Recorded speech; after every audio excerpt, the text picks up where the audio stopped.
मेरे प्यारे बच्चों, कैसे हैं आप सभी। आशा करता हूँ सभी फिट होंगे। प्यारे बच्चों, आज की वीडियो में हम लोग चैप्टर नंबर 11 स्टार्ट करने वाले हैं आर डी शर्मा क्लास 9 के बुक का, जिसका नाम है ट्रायंगल एंड इट्स एंगल्स। यानी ट्रायंगल और उसके एंगल से रिलेटेड ही क्वेश्चन हमको दिए हुए हैं और बेसिक से क्वेश्चन है जो आपने पहले भी क्लास 8 वगैरह में पढ़ा है ना, उसी टाइप से क्वेश्चन है, थोड़ा सा उसको बढ़ा करके दिया हुआ है। तो ट्रायंगल के बारे में तो हम लोग संक्षिप्त जानते ही हैं कि ये हमारे पास 3 साइड वाला एक फिगर होता है जिसके तीनों साइड क्लोज होते हैं। ट्रायंगल के जो नाम होते हैं वो भी हम लोग टोटल 3-3 करके 2 बार उसका नाम रख सकते हैं। पहले 3 जो नाम रखेंगे हम लोग उसके साइड के हिसाब से रखेंगे, और जो दूसरा टाइप का हमारा नाम जो रहता है वो एंगल के हिसाब से रहता है। तो मैं दोनों आप लोगों को नाम या जल्दी से रिवीजन करा देता हूँ। जैसे हमारे नाम जो होते हैं स्केलन, आइसोस्केल और इक्विलेटरल होता है। स्केलन का मतलब होता है कि तीनों जो साइड होंगे अलग अलग होंगे। एक ऐसा ट्रायंगल जिसका तीनों साइड जब हम लोग मेजर करें तो हो सकता है पहला वाला 10 सेंटीमीटर हो, फिर 20 सेंटीमीटर हो, फिर 30 सेंटीमीटर हो। तो जब तीनों अलग अलग होते हैं तो उसको स्केलन कहते हैं। जब दो आपस में बराबर होते हैं और तीसरा वाला अलग होता है, जैसे मान लो ये 10 और ये 10 का हो और ये 11 का हो, तो उस कंडीशन में इसको हम लोग कहते हैं आइसोस्केल ट्रायंगल। और तीनों अगर आपस में इक्वल हो, ये भी 10 हो, ये भी 10 और ये भी 10 सेंटीमीटर का तीनों साइड हो, तो उसको अपन इक्विलेटरल ट्रायंगल बोलते हैं। तो 3 टाइप के साइड्स हो गए। अब आ जाते हैं हम लोग एंगल के हिसाब से कैसे नाम रखा जाता है। तो एक ऐसा ट्रायंगल जिसके जो एंगल्स हो वो हमारे 90 डिग्री से कम हो। तीनों एंगल अगर 90 डिग्री से कम हो तो उसको एक्यूट एंगल का ट्रायंगल कहते हैं। ठीक है। और अगर हमारे पास एक 90 डिग्री का एंगल बन जाए, जिसको हम लोग राइट वाला भी बोलते हैं, देखो इस तरीके से जो हमारे पास ट्रायंगल बनता है ना, तो यहाँ पर 90 डिग्री का एंगल बनता है तो इसको हम लोग राइट एंगल ट्रायंगल बोलते हैं। और ऑब्ट्यूज ट्रायंगल कैसा होता है, तो ऑब्ट्यूज ट्रायंगल में जो है एक एंगल हमारा 90 डिग्री से ज़्यादा होता है। कुछ इस तरीके से वो दिखता है, ऐसे करके इस तरीके से दिखेगा। तो एक एंगल जो होगा वो 90 डिग्री से ज़्यादा हो जाएगा, ये दोनों हमारे छोटे छोटे एंगल हो जाएंगे। तो इस तरीके से हमारी ऑब्ट्यूज एंगल हो जाता है। एक जो जरूरी चीज़ आपको यहाँ पर ध्यान रखना है, वही याद रखना है कि जो तीनों एंगल का सम होता है किसी भी ट्रायंगल में वो 180 डिग्री होता है। ठीक है। ये बेसिक चीज़ें मैंने आपको समझा दी। अब जो भी हमको जरूरत पड़ेगा क्वेश्चन सॉल्व करने में, वहाँ पर मैं आपको आगे से एक्सप्लेन कर दूंगा। चलिए अब एक्सरसाइज के पास चलते हैं। जो पहला क्वेश्चन है उसमें ट्रायंगल के हमको 2 एंगल दे दिए हैं। एक ट्रायंगल का नाम ABC है जिसमें एंगल A 55 का है और B हमारा 40 का है। C का वैल्यू निकालना है, तो यहाँ पर वही हम लोग एंगल सम प्रॉपर्टी लगाएंगे। यानी जो मैंने आपको बताया ना, तीनों एंगल का सम 180 होता है, उसको ही एंगल सम प्रॉपर्टी कहते हैं। तो वो लगा करके हम इसको सॉल्व कर लेंगे। अगला वाला भी वैसे ही है, हमारे पास एक ट्रायंगल में 3 एंगल्स का जो रेशियो है वो दिया हुआ है, हमको तीनों एंगल निकालने हैं। चलिए इन क्वेश्चन को एकदम जल्दी सॉल्व करते हैं, एकदम बेसिक क्वेश्चन ये। तो देखो आप लोग इसको इस तरीके से लिख सकते हो कि हमारे पास जो ट्रायंगल ABC है उसमें A और B का वैल्यू दिया हुआ है। हम क्या जानते हैं कि एंगल सम प्रॉपर्टी के अकॉर्डिंग हमारा एंगल A, एंगल B और एंगल C का जो सम होगा वो 180 डिग्री होगा। तीनों एंगल का सम 180 डिग्री होता है, उससे ना ही एक ज़्यादा और ना ही एक कम होता है। तो यहाँ से A का वैल्यू हमारा 55 है, B का वैल्यू हमारे पास 40 है। हम लोग को C का वैल्यू निकालना है, तो इक्वल को साइड में 180 कर दो। इन दोनों को ऐड करके उधर ट्रांसफर कर देंगे, तो एंगल C इक्वल टू हो जाएगा 180 और ये दोनों ऐड होकर कितना बना लेंगे, 95 बना लेंगे। तो इधर प्लस में 95 है, इधर जाकर के माइनस का 95 हो जाएंगे। तो हमारा 180 में से 90 माइनस होता तो 90 आता, 5 और माइनस हो जा रहा तो 85 आ जाएगा। तो ये हमारा एंगल C का वैल्यू है। कितना आसान क्वेश्चन था। ये सब क्वेश्चन आपने तो क्लास 7 में बना रखा है पहले ही। अगला क्वेश्चन हमसे बोला गया है कि हमारा जो ट्रायंगल है उसके 3 जो हमारे एंगल्स हैं ना, उनका अपने को रेशियो दिया हुआ है, 1, 2 और 3 रेशियो दिया हुआ है। तो मैंने हमेशा आपको सिखाया कि जब कभी भी रेशियो दे तो x मान करके सॉल्व कर लो, फटाफट सॉल्व हो जाएगा। मान लो जो पहला एंगल है वो हमारा 1x है, दूसरा 2x और तीसरा वाला 3x है। ओके, तो हम लोग फिर से यहाँ पर एंगल सम प्रॉपर्टी लगा देंगे। हम लोग लिखेंगे 1x प्लस में 2x और प्लस अगर 3x करते हैं तो तीनों का सम 180 डिग्री होगा। यहाँ पर भी हमारा वही काम कर रहा है, एंगल सम प्रॉपर्टी जिसको बोलते हैं अपन। तो यहाँ ब्रैकेट में लिख देता हूँ मैं, angle sum property of triangle. ठीक है, इस तरीके से शॉर्टकट में। तो यहाँ पर हमारा 1 और 2 3 और 3 हो जाएगा हमारे पास 6, तो ये हो गया 6x इक्वल टू 180। तो यहाँ से x इक्वल टू निकल जाएगा हमारे पास 180 डिवाइड बाई में 6। तो x का जो वैल्यू यहाँ से 30 डिग्री निकल करके आ गया कट होकर के। तो x का वैल्यू निकल गया है। तो फर्स्ट एंगल लिख दो आप लोग जल्दी से कि जो हमारा फर्स्ट एंगल होगा वो जो हमको 1 रेशियो में दिया हुआ था, जिसको हमने 1x माना था, वो हमारा 1 × 30 हो जाएगा, यानी कि वो 30 डिग्री का होगा। सेकेंड वाला जो एंगल है उसको हमने क्या माना था भैया, उसको हमने 2x माना था। इसका मतलब ये 2 × 30 हो जाएगा, इक्वल टू हो जाएगा 60। और जो थर्ड एंगल है ये आप लोग जल्दी से मुझे बताओ कितना होना चाहिए। बिल्कुल आपने सही बताया, ये 3x हो जाएगा, यानी कि 90 हो जाएगा। 3 × 30 इक्वल टू 90 डिग्री हो गया। तो इस तरीके से आपको 3 एंगल निकालने थे। चलिए अगले क्वेश्चन के पास। अगला क्वेश्चन भी उसी प्रॉपर्टी से बन जाएगा। यहाँ पर हमको बोल रहा है कि 3 एंगल जो है वो पहला वाला एंगल ये है, दूसरा एंगल ये है और तीसरा एंगल ये है। इन तीनों का जो सम होगा हमारा 180 हो जाएगा। तो वहाँ से हमारा x का जो वैल्यू वो निकल जाएगा जो हमसे क्वेश्चन में पूछा है। आइए निकालते हैं। सो इसमें भी हम लोग इस तरीके से लिख लेंगे कि हम जानते हैं sum of all angle of a triangle is 180 degree, यानी कि इन तीनों का जो सम होगा वो 180 डिग्री होगा। तो बस यहाँ से इसको सॉल्व कर लो। ये हो जाएगा हमारा x माइनस में 40 प्लस में x माइनस में 20, फिर प्लस में इधर हमारे पास ये देखो x बाई में 2 आप लोग इसको लिख सकते हो ना। ये हमारे पास x का 1 से मल्टीप्लाई होगा तो x हो जाएगा, डिवाइड में 2 माइनस में 10 है, इस तरीके से लिख लो। इक्वल को साइड में 180 हो जाएगा। तो यहाँ पर जब अपन सॉल्व करेंगे तो बन गया हमारा 2x माइनस माइनस हमारा प्लस हो जाएगा, लेकिन साइन माइनस की रहेगी। प्लस की साइन के साथ इधर सॉल्व करके देखते हैं कितना आने वाला है। लेकिन अगर ऐसे मैं डायरेक्ट सॉल्व करूँगा तो गड़बड़ ना हो जाए भाई, गड़बड़ हो सकता है। अच्छा एक बार सॉल्व करके देख लेते हैं अपन। तो यहाँ से हमारे पास ये हो जाएगा 2 का 10 से मल्टीप्लाई होकर के 20 और ऊपर माइनस हो जाएगा, तो x माइनस में 20 डिवाइड बाई 2 आ गया इधर हमारे पास। इक्वल क्वेश्चन में हमारे पास 180 है, तो अगर अपन इसको सॉल्व करें तो नीचे में हमारे पास 1 है, नीचे में 1 है, तो इसको आप लोग 1 एलसीएम लेकर के मत करो, डायरेक्ट यहाँ पर नीचे में जो 2 है उसको उतार दो। फिर हम लोग जानते हैं कि इसका इससे क्रॉस मल्टीप्लिकेशन होगा, तो 2 2 जब 4x हो जाएगा, इसका इससे मल्टीप्लाई होगा तो 120 आ जाएगा। फिर प्लस में हमारे पास x माइनस में 20 हो जाएगा। इक्वल के उस साइड में 180 है, 2 को उधर ट्रांसफर कर दो तो मल्टीप्लाई में हो जाएगा, और इधर सबको सॉल्व कर लो। तो 4x और 1x हमारे पास हो जाएगा यहाँ से 5x, ठीक है, और ये हो जाएगा हमारे पास 120 और 20 हो जाएगा हमारे पास माइनस का 140। इक्वल के उस साइड में हमारे पास 2 जब मल्टीप्लाई होगा तो ये 360 बन जाएगा, ठीक है। अब यहाँ से अपन इसको भी ट्रांसफर कर देते हैं, तो 5x इक्वल टू हो जाएगा हमारे पास 360 डिवाइड बाई में हमारे पास 140, तो सॉरी डिवाइड में कहाँ से आ गया यार, मेरा ध्यान लगता है कहीं और गायब हो गया है। 5x इक्वल टू हो जाएगा हमारा 360 और माइनस वाला इधर जाकर के प्लस में हो जाएगा 140। तो यहाँ से x इक्वल टू हो गया हमारे पास 60 और 40 100, और ये हो जाएगा 400 यानी कि 500 टोटल। तो x यानी कि 5x इक्वल टू 500 हो गया, तो x का जो वैल्यू होगा वो हो जाएगा हमारा 500 डिवाइड बाई में 5, तो x इक्वल टू हो गया यहाँ से 5 1 जब 5 एंड ये 2 0 उतर जाएंगे, यानी x की जो वैल्यू वो 100 है। चलिए मैं थोड़ा सा ब्रेक लेता हूँ, पानी वानी पीता हूँ, फिर आगे क्वेश्चन अपन सॉल्व करते हैं, क्योंकि हड़बड़ी में भी हम लोग बहुत सारे क्वेश्चन सॉल्व कर रहे हैं ना। अभी मैंने क्लास 10 का भी क्लास लिया हुआ है, तो थोड़ा सा मैं रेस्ट कर लेता हूँ ताकि ये सब छोटी छोटी जो गलती हो रही है वो ना हो दोबारा से, ठीक है। फिर हम लोग आगे के जो क्वेश्चन बचे हुए हैं उनको भी जल्दी सॉल्व कर लेंगे। सो देखो नेक्स्ट क्वेश्चन से कहा जा रहा है कि 2 angles of a triangle are equal, दो जो एंगल है वो इक्वल है, and third angle is greater than each of those angle by 30 degree, यानी जो तीसरा वाला एंगल है ना वो उन दोनों से 30 डिग्री ज़्यादा है। तो determine all the angles of the triangle, तो तीनों एंगल का आपको पता लगाना है। आइए पता करते हैं।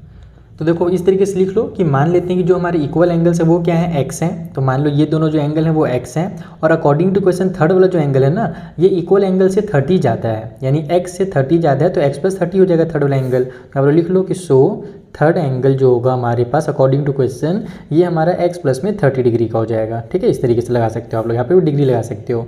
तो अब अगर अपन इसको सॉल्व करेंगे तो फिर से हम लोग वही लगाएंगे, हमारा सम एंगल सम प्रॉपर्टी लगा देंगे।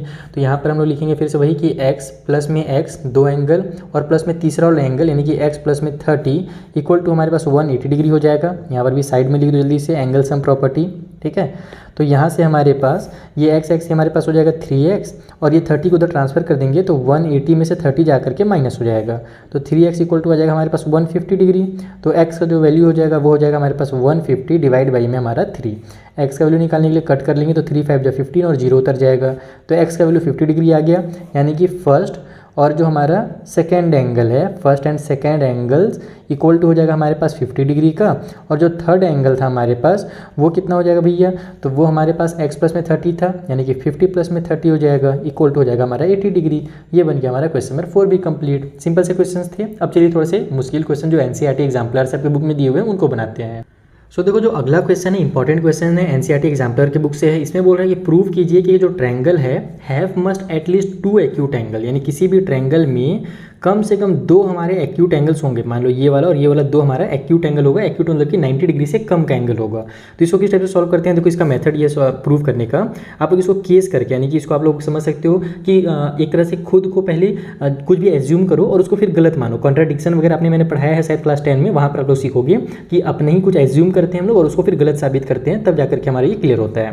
तो इसको आप लोग ऐसे लिखोगे कि केस फर्स्ट, पहला वाला केस में हम लोग क्या कर सकते हैं कि दोनों जो एंगल है हमारे पास उसको मान लेते हैं कि हमारे 90 डिग्री के हैं। तो लेट, या फिर मान लो आप लोग ये हमारा एंगल ए है, ये एंगल बी और एंगल सी है, तो let angle A and angle B is 90 degree, ठीक है। ये जो हमारे पास है दोनों 90 डिग्री हैं, तो हमारे पास angle A plus angle B plus angle C हम लोग क्या जानते हैं, तीनों का जो सम होता है 180 डिग्री होता है। तो अगर ये हमारे पास एंगल ए और बी 90 है तो ये हो जाएगा हमारे पास 90 प्लस 90, और यहाँ से हमारा जो एंगल सी है वो कितना निकल जाएगा, देखो 90 180 हो जाएगा, तो एंगल सी इक्वल टू हो जाएगा 180 माइनस में 180, इधर प्लस में थे इधर जाकर माइनस हो गया, तो एंगल सी इक्वल टू 0 आ गया। तो कोई भी एंगल कभी भी 0 डिग्री नहीं होता है, एटलीस्ट वो 1 डिग्री होता ही होता है, ध्यान रखना ना, वो 0 में नहीं होता है, वो निगेटिव में नहीं होता है। जो एंगल होता है वो हमारा पॉजिटिव में होगा और कम से कम 1 डिग्री का तो होगा ही। तो यहाँ पर एंगल सी 0 हो गया, तो यहाँ पर हमारा नॉट पॉसिबल, शॉर्टकट में आप लोग लिख दो कि इस तरीके का, यानी कि जो ट्रायंगल है वो पॉसिबल ही नहीं है, ठीक है। तो ये इसलिए नॉट पॉसिबल हो गया। अब दूसरा केस हम लोग क्या देख सकते हैं, तो दूसरा केस में हम लोग ये दे सकते हैं कि मान लेते हैं कि हमारे पास जो एंगल ए है ये हमारे पास क्या है 90 डिग्री का है, और एंगल जो बी हमारे पास वो 90 डिग्री से बड़ा है, कुछ भी हो सकता है। तो यहाँ पर हम लेंगे कि let angle A is 90 degree and angle B is obtuse angle, 90 degree से बड़ा क्या बोलते हैं, ऑब्ट्यूज कहते हैं, तो ऑब्ट्यूज एंगल। तो यहाँ पर से अगर अपन फिर से वैसे ही निकाल लें तो एंगल ए प्लस में एंगल बी प्लस में एंगल सी इक्वल टू हमारे पास क्या हो जाएगा, 180 हो जाएगा। तो यहाँ से हमारा एंगल ए तो 90 है और बी हमारा 90 से बड़ा है, दोनों को उधर ट्रांसफर कर दो, तो एंगल सी इक्वल टू हो जाएगा हमारा 180 माइनस में ए के बदले में 90 लिख लो और प्लस में हमारे पास जो हमारा एंगल बी है वो उतार लो। तो देखो ये तो हमारा ऑब्ट्यूज था, ऑब्ट्यूज का मतलब क्या होता है, 90 से बड़ा होता है या जितना भी होगा कुछ भी हो सकता है, मान लो 100 होगा, ठीक है। तो 90 और 100 हमारे पास क्या हो जाएगा, 90 और 100 हो जाएगा हमारे पास 190 और 80 में से जब हम लोग 190 को माइनस करेंगे 180 में से तो हमारे पास क्या आ जाएगा, माइनस का 10 आ जाएगा। यानी कि जब हम लोग किसी भी दूसरे एंगल को जब ऑब्ट्यूज एंगल लेते हैं तो उस कंडीशन में हमारा जो सी इक्वल टू होता है ना वो निगेटिव निकल करके आ जाता है। और निगेटिव हमारा जैसे मैंने आपको बताया कि ये भी हमारा पॉसिबल नहीं है, कभी भी कोई भी एंगल हमारा तीनों में से कोई भी एंगल नेगेटिव नहीं हो सकता। तो यहाँ पर भी आप लिख दोगे कि जो हमारा सेकंड केस था वो भी हमारा नॉट पॉसिबल हो गया। अब हम लोग चलते हैं थर्ड वाले एंगल के पास, है ना, यानी थर्ड केस के पास। तो केस नंबर का अपन थर्ड देखें तो उसमें हम लोग क्या ले सकते हैं, हमने पिछले बार दोनों को 90 लिया था, इस बार एक को 90 और दूसरे को हमने ऑब्ट्यूज लिया था। तो हम लोग क्या करेंगे, एक को 90 ले लेंगे, दूसरे को एक्यूट ले लेते हैं। तो लेट यहाँ पर फिर से करो कि लेट हमारा जो एंगल ए है वो 90 डिग्री का है एंड एंगल नंबर जो बी है वो एक एक्यूट है, तो इज़ अ एक्यूट एंगल। तो यहाँ पर हमारे पास अगर इस तरीके से अपन करते हैं तो हमारे पास क्या हो जाएगा, देख लेते हैं एक बार यहाँ पर से। तो हमारे पास जो angle A plus angle B plus में हमारा एंगल सी होगा, फिर से वही चीज़ होगा, 180 डिग्री हो गया। तो ये हमारा क्या है, 90 है और ये हमारा ऑब्ट्यूज है, सॉरी एक्यूट है। तो एंगल सी इक्वल टू हो जाएगा हमारे पास 180 माइनस में हमारे पास 90 प्लस में हमारे पास एंगल सी जो है एक्यूट हो गया, यानी कि एक्यूट मान लो ये हमारा 70 का होगा या फिर 80 का होगा, इतना को ले सकते हो आप लोग, बस 90 से कम लेना। तो यहाँ से हमारा एंगल सी जो है वो पॉसिबल है, यानी कुछ भी हमारे पास नंबर निकल करके आ सकता है। तो एंगल सी जो है वो not a negative angle, not a negative. तो यहाँ से हमारे पास ये क्लियर हो रहा है कि हमने जब एंगल ए को 90 डिग्री लिया और एंगल सी को हमने क्या किया, सॉरी एंगल यहाँ पर सी गलती से लिखा गया, एंगल बी जो है उसको अगर अपने एक्यूट एंगल लिया तो उस कंडीशन में हमारे पास जो एंगल सी है वो एक नंबर निकल करके आ रहा है, ना ही जीरो निकल करके आ रहा है, या फिर आप इसको ऐसे भी लिख सकते हो नॉट अ निगेटिव नंबर, या फिर angle C is equal to whole number, whole number नहीं यार, अननेचुरल नंबर लिखेंगे, होल नंबर लिख दोगे तो जीरो भी ऐड हो जाएगा, तो अननेचुरल नंबर। तो एंगल सी जो हमारा एक नेचुरल नंबर निकल करके आ रहा है, यानी कि हो सकता है 10 हो जाए, 15 हो जाए, 20 हो जाए, कुछ भी हो सकता है। अगर हम 170 ले रहे हैं तो 90 और 70 हमारे पास कितना हो जाएगा, 160 हो जाएगा। तो 180 में से 160 माइनस होकर के हमारा एंगल सी जो 20 डिग्री निकल करके आ गया। तो इसका मतलब क्या हुआ कि हमारा एंगल सी जो है वो 20 डिग्री आ रहा है और एंगल बी भी हमारा एक्यूट एंगल था, तो ये भी एक्यूट आ रहा है और एंगल सी भी एक्यूट आ रहा है। तो यहाँ पर हम लिखेंगे इसलिए angle C is equal to acute angle. Angle C क्या हो रहा है हमारा, एक एक्यूट एंगल निकल करके आ रहा है ना। यहाँ पर आप इसको लिख सकते हो ऐसे कि इज अ नेचुरल नंबर, और ये जो नेचुरल नंबर निकल रहा है वो क्या निकल रहा है हमारे पास 90 डिग्री से कम ही निकलेगा, क्योंकि हमने इसको एक्यूट लिया है। तो आप लोग कुछ भी इसका वैल्यू रख लो, तो 180 से जब माइनस करोगे ना तो यहाँ पर जो आंसर आएगा वो 90 से कम ही आएगा। तो इसको आप लोग ऐसे सिंबल के थ्रू भी दर्शा सकते हो कि हमारा जो नेचुरल नंबर निकल करके आ रहा है ये हमारा क्या है, क्या बोल सकते हो आप लोग, छोटा है 90 डिग्री से, और 90 डिग्री से छोटा है, इसका मतलब क्या होगा कि एंगल सी भी जो होगा हमारा एक्यूट एंगल होगा। तो इसलिए हमारा ये प्रूव होता है, सो इट इज़ प्रूव्ड, ये हमारा यहाँ पर प्रूव होता है दैट, है ना, at in a triangle at least, है ना, at least 2 angles are acute. बस इतना ही आपको यहाँ पर लिखना है कि हमने यहाँ पर ये तीनों केसेस को यहाँ पर अप्लाई करके देखा कि 3 चीज़ें यहाँ पर हो सकती थी। तो हमने ये देखा कि पहले वाला केस में तो ट्रायंगल ही पॉसिबल नहीं हो पा रहा था क्योंकि 0 डिग्री आ जा रहा था, दूसरे वाले केस में सी का वैल्यू निगेटिव आ जा रहा था तो वहाँ पर भी ट्रायंगल हमारा पॉसिबल नहीं है, और तीसरे वाले हमने केस में देखा कि जब हमने एक को 90 डिग्री लिया, दूसरे को हमने यहाँ पर एक्यूट लिया, तो जो तीसरा वाला एंगल था वो भी हमारा एक एक्यूट ही निकल करके आ रहा है, यानी कि हमारे 2 एंगल ऑटोमेटिकली क्या हो गया, एक्यूट हो गया। तो यहीं से आप लोग लिख सकते हो कि ये प्रूव होता है कि हमारे 2 एंगल जो होंगे वो एक्यूट होंगे किसी भी ट्रायंगल में। तो यहाँ पर हमारा क्वेश्चन नंबर 5 कंप्लीट होता है। आई होप आपको ये क्वेश्चन बहुत अच्छे समझ में आ गए होंगे। मिलते हैं बच्चों अब नेक्स्ट वीडियो में, जहाँ पर जो आगे क्वेश्चन है ना उन्हें भी मैं आपको इसी तरीके से बेसिक कॉन्सेप्ट के साथ समझा दूंगा। तो मिलते हैं नेक्स्ट वीडियो में, तब तक के लिए थैंक यू फॉर वॉचिंग।